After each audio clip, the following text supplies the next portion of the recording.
அஸ்ஸலாமு அலைக்கும் வரஹ்மத்துல்லாஹி வபரகாத்துஹு. அன்புக்குரிய சகோதர சகோதரிகளே, பாலஸ்தீனம் கடந்த 9 மாதமாக உலகளாவிய மக்களால் பேசப்படுகிற, பகிரப்படுகிற, முக்கியமாக அங்கே நடக்கக்கூடிய கொடுமைகள், அநியாயங்கள், பாதிக்கப்பட்ட பாலஸ்தீன மக்கள், குறிப்பாக காசா, ரஃபா போன்ற பகுதிகளிலே சுமார் 9 மாதமாக தொடர்ச்சியாக படுகொலைகள், வான்வெளி தாக்குதல்கள், குண்டுமலைக்கு மத்தியிலே அவர்களுடைய வாழ்க்கை இப்படியே போய்கொண்டிருக்கிறது.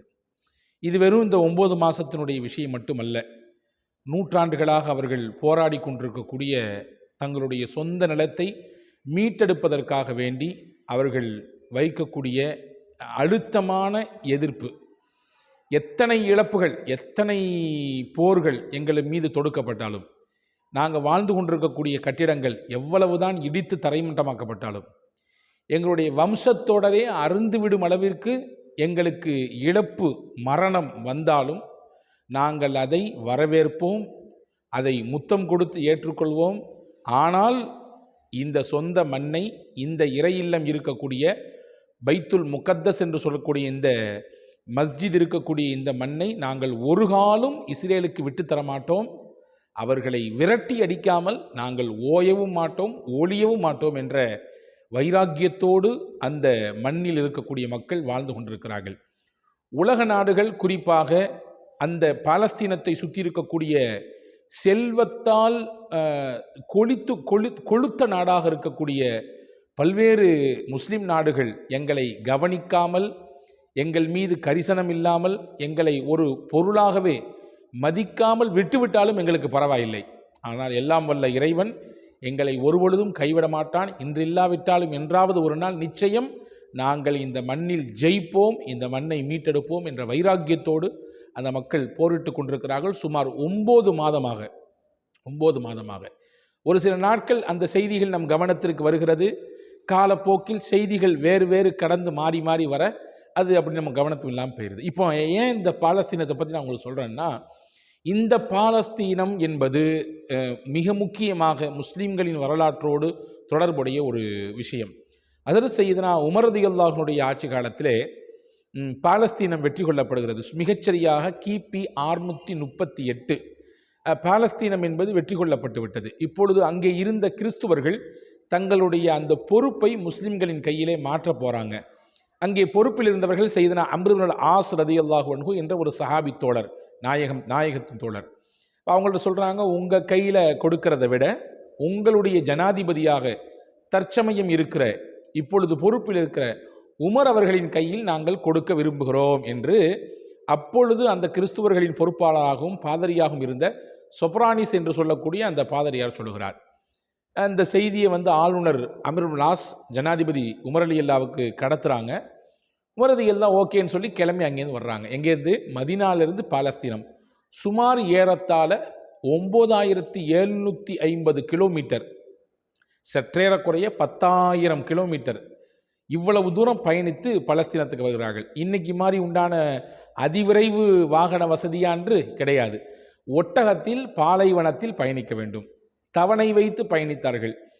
அவர்கள் எப்படியோ வந்து சேர்ந்து விட்டார்கள் பாலஸ்தீனத்துக்கு. உமரை பார்த்தவுடன் ரலியல்லாஹு அன்ஹு, ஜனாதிபதி உமரை பார்த்தவுடன் அங்கிருந்த பொறுப்பாளர்களும் பாதிரியார்களும் அதிர்ந்து போய்விட்டாங்க. அவ்வளவு எளிமை. வேஷத்துக்கு போடக்கூடிய எளிமை அல்ல. இன்னைக்கு பல நபர்கள் வேஷம் போடுகிறார்கள் எளிமையை போன்று. நான் எவ்வளவு சாதாரணமானவன், என்னை சந்திப்பதற்கு எவ்வளோ லேசாக இருக்குன்னு சொல்லி வேஷம் போடுகிறார்கள். அது வேஷத்துக்கு போட்ட எளிமை வேஷம் அல்ல. உள்ளபடியே அவர் எளிமையானவர் தான். உள்ளபடியே அவர் சாதாரண நிலையில் இருந்த ஒரு மகத்தான ஜனாதிபதி தான் சையதுனா உமர் ரலியல்லாஹு அன்ஹு. அவர்களின் எளிமையை விளங்குவதற்கு ஒரே ஒரு விஷயம், எனக்கு மாதம் நீங்கள் ஜனாதிபதியாக இந்த பொறுப்பிலிருந்து செயல்படுவதற்கு ஒரு ஊதியம் கொடுக்குறீங்க, அது எனக்கு பத்த மாட்டேங்குது. எனவே இந்த மாதம் எனக்கு உங்களுடைய பைத்துல் மால், அதாவது உங்களுடைய கருவூலத்திலிருந்து எனக்கு ஒரு 100 தீனார் கொடுங்கள் கடனாக, நான் அடுத்த மாதம் திருப்பி தருகிறேன் என்று உமர் ரலியல்லாஹு அன்ஹு கருவூல அதிகாரி, அவர்களால் நியமிக்கப்பட்டவர், அவங்களுக்கு ஒரு கடிதம் போட்டாங்களாம். கருவூல அதிகாரி மறுபடியும் ரிட்டர்ன் கடிதம் கொடுத்தாராம். நான் தர்றதுக்கு ஒன்றும் பிரச்சனை இல்லை, தந்துடலாம், அடுத்த மாதம் தர்றேன்னு சொன்னீங்களே, அடுத்த மாதம் வரை நீங்கள் உயிரோடு இருப்பேன்றதுக்கு சாத்தியக்கூறுகள் இருந்தால் சொல்லுங்கள், நான் தருகிறேன் என்று சொன்னவுடன் ஹஜ்ரத் ஜனாதிபதி உமர் ரலியல்லாஹு அன்ஹு அழுதார்கள் என்ற வரலாற்று குறிப்புகளை பார்க்கிறோம். இதுதான் உள்ளபடியே எளிமை. அப்படி எளிமையாக ஒட்டுப்போட்ட ஆடைகளை போட்டுக்கொண்டு உமர் ரலியல்லாஹு அன்ஹு பாலஸ்தீனத்திற்கு வந்தார்கள். பாதிரியார் சொப்ரானஸ் என்று சொல்லக்கூடிய அந்த பாதிரியார் அவர் கையிலே பாலஸ்தீனத்தினுடைய அந்த அதிகாரத்தை, அந்த ஆட்சியை கையில் ஒப்படைக்கும் அந்த நேரம் மிகச்சரியாக அவர்கள் சரியாக அசருடைய சமயம் அவர்களுக்குரிய சொந்தமான தேவாலயத்திலே உட்கார்ந்து பேச்சுவார்த்தை நடந்து கொண்டிருக்கிறது. அப்போ அசர் தொழணும், ரொம்ப நேரம்லாம் கேப் இல்லை. அசருடைய நேரம் என்பது மாலை நேரம், அந்த முடிவக்கூடிய நேரம் அது. எனவே தொழணும்னு சொல்லி எந்திரிச்சு வெளியே வரக்கூடிய சமயத்தில் அந்த பாதிரிமார்கள்லாம் சேர்ந்து சொன்னாங்களாம், ஏன் நீங்கள் வெளியே போய் தொழ போகிறீங்க, இதோ இருக்க இடம், இங்கே எங்களுடைய தேவாலயத்தில் நீங்கள் உங்களுடைய தொழுகை நிறைவேற்றுங்க என்று சொல்லும் பொழுது ஹஜ்ரத் உமர் ரலியல்லாஹு அன்ஹு தொலைநோக்கு பார்வையோடு சொன்னார்கள், நிச்சயமாக தொழுவதற்கு எங்கு வேண்டுமானாலும் தொழலாம். அல் அர்து குல்லுஹா மஸாஜித், எங்கள் நபி முகமது நபி சொல்லியிருக்கிறார்கள், பூமி முழுவதும் பள்ளிவாசல் தான், எங்கு வேண்டுமானாலும் தொழலாம், சுத்தமாக அந்த இடம் இருந்தால் போதுமானது. எனவே நான் இங்கே தொழுது பிற்காலத்தில் எதிர்காலத்தில் அது ஒரு சர்ச்சையாக மாறி உங்களுக்கு சொந்தமான நீங்கள் வழிபடக்கூடிய இந்த இடத்திற்கு உரிமை கொண்டாடுவதற்கு என்னுடைய சமூகத்திலிருந்து ஏதாவது ஒரு பிரச்சனை வந்துடக்கூடாது. இங்கே ஜனாதிபதி உமர் வந்திருக்கிறார், இங்கே தொழுதிருக்கிறார், எனவே இந்த இடம் எங்களுக்கு சொந்தம் என்று யாரும் உரிமை கோரல் வந்துவிடக்கூடாது என்பதினாலே நான் வெளியே போய் தொழுது கொள்கிறேன் என்று சையதுனா ஜனாதிபதி உமர் ரலியல்லாஹு அன்ஹு சொல்லிவிட்டார்கள் என்பதாக ஒரு வரலாற்று குறிப்பை பார்க்கிறோம். எவ்வளவு எளிமையாக, அதே நேரத்தில் எவ்வளவு நேர்மையாக இருந்திருக்கிறார்கள் பாலஸ்தீன மக்களோடு. இன்னும் சொன்னால் நீங்கள் ஆச்சரியப்படுவீர்கள், பாலஸ்தீனம் வெற்றி கொள்ளப்பட்டது உமர் ரலியல்லாஹு அன்ஹுடைய ஆட்சி காலத்திலே. ஆனால் முஸ்லிம்களின் ஆட்சி அங்கே நடைமுறைப்படுத்தப்பட்டாலும் கிறிஸ்துவர்கள் அங்கே வாழ்வதற்கு அனுமதி கொடுத்தார்கள். அவர்கள் வழிபடுவதற்கு தேவாலயங்களை விட்டு வைத்தார்கள், மஸ்ஜிதுகளை கட்டச் சொன்னார்கள். ஆனால் எந்த தேவாலயங்களையும் இடிக்க உத்தரவு கொடுக்கவில்லை. எந்த மாற்று சமயத்தைச் சேர்ந்தவர்களுடைய வழிபாட்டு தலங்களையும் கை வைப்பதற்கு அனுமதி கொடுக்கவில்லை. இன்னும் சொன்னால் ஆச்சரியப்படுவீர்கள், 70 வெளியேற்றப்பட்ட யூதர் குடிகளை கொண்டு வந்து மறுபடியும் அங்கே குடியமர்த்தினார்கள். இங்கே தங்கிக் கொள்ளுங்கள், உங்களுக்கு அபயம் கொடுக்கப்படும், உங்களுக்கு ஆட்சியிலிருந்து எந்த தொந்தரவும் வராது என்பதை உறுதிபட கூறினார்கள் ஹஜ்ரத் சையதுனா உமர் ரலியல்லாஹு அன்ஹு.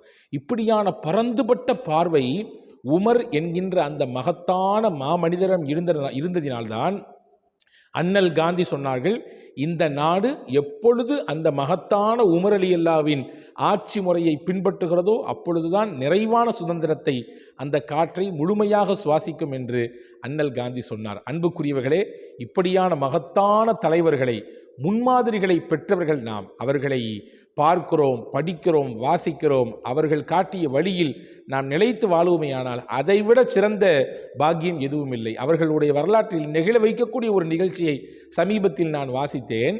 ஒருவரை ஒரு ஊருக்கு, நகரத்திற்கு ஆளுநராக நியமிக்கிறாங்க ஹஜ்ரத் உமர் ரலியல்லாஹு அன்ஹு. ஆளுநராக நியமித்து கடிதம் எல்லாம், நியமனம் எல்லாம் தயாராகிவிட்டது. இப்பொழுது எந்த ஊருக்கு ஆளுநராக ஒருத்தர் நியமிக்கப்பட்டிருக்காரோ அவர் நேரடியாக ஹலீஃபாட்ட, ஜனாதிபதிட்ட கை குலுக்கி அந்த நியமன உத்தரவை வாங்கிவிட்டு போகலாம் என்று நினைத்து வர்றார்.